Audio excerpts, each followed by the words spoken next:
Panoorin natin si Kenneth Liober na malamang ay susunod sa apak ng mga dating Pilipinong kampiyon sa bantamweight division tulad nina Nonito Donaire, Jera Peñalosa, Janet Casimero, Luisito Espinosa at Marlon Tapales.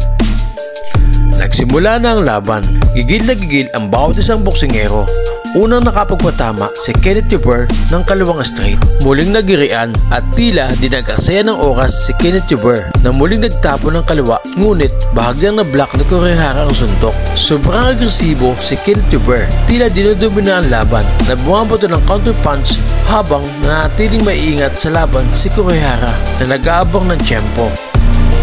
Nagkaumpugan ang dalawang boksingero na agad tinigil ng referee ang laban.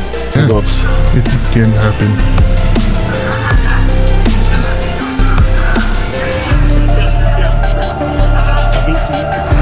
Again, referee worrying them about the headbutts.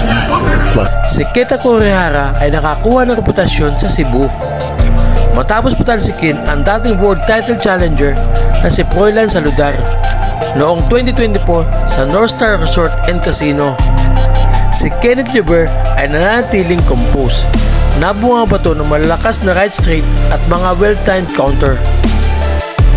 Nagbunga ang kanyang pasensya nang pabagsakin si Kurihara gamit ang tamang timing ng counter left hook.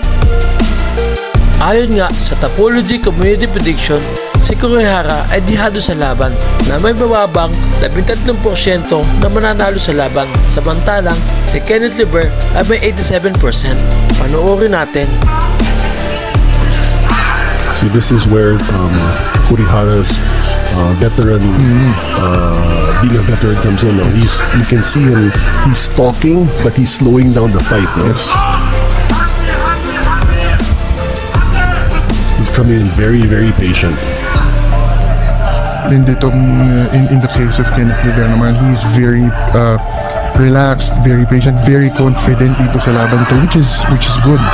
He's using his footwork, his in and out, yung labas-pasok niya. Bagamat mabilis na kabangon, si Keta Kurihara mula sa malamasong kamao ni Kenneth Liober ay hindi nagtagal ay muling hinalikan ng lona. Pagkatapos malasap ang magkasunod na kombinasyon habang nasa corner ng ring, isang ang malakas sa left hook ang nagbabagsak sa kanya sa pangalawang pagkakataon. Panoorin natin. Hindi na tumitigil si Kenneth Liober. Wow! Good.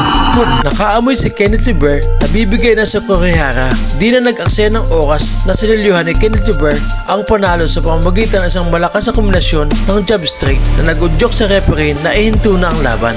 Ang tagumpay ni Kenneth Liober ay minarkahan ang kalawang sunod na first round knockout sa Japan. Noon nang nakaraang Disyembre, nakuha niya ang interim OPBF bantamweight title sa pamamagitan ng pagkapatumba sa isang Japanese fighter na si Toyo De Caranudo sa Osaka. Si Kenneth Liober na nga ba ang susunod na champion sa bantamweight division? Mag-comment at pag-usapan natin. Kung hindi pa kayo nakasubscribe sa munting channel ko, mag-like, nag-subscribe, at pindutin ang notification bell para maging updated kayo sa bagong video upload ko. God bless.